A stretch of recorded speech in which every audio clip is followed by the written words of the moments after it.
brownstones. And they have that name because even though they vary slightly in architecture and material composition, a lot of them earlier on were made with stuff like limestone and sandstone. And that stuff corrodes really easily, especially when you're near the water, as almost all these buildings would have been while they filled in the back bay block by block. So for a small period of time, some of these buildings did have waterproof property. But they'll slow down that erosion. These buildings were covered with paint. And the color brown was chosen for the paint because back then, brown was the cheapest paint they had. It's probably not part.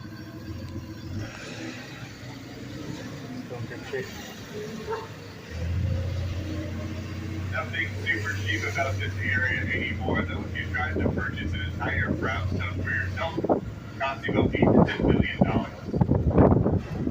That's a pretty good bargain, because that's just for the ones on our left. The ones on our right start at around $12 million because they overlook the Charles River.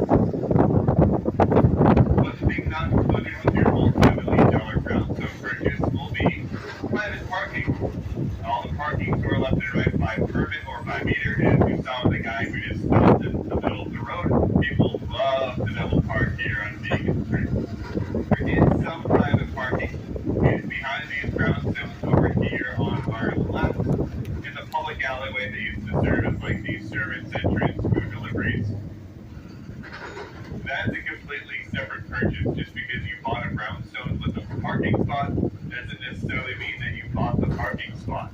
You might have to negotiate with a completely separate seller. Don't worry, the parking spot will only run you an extra $300,000.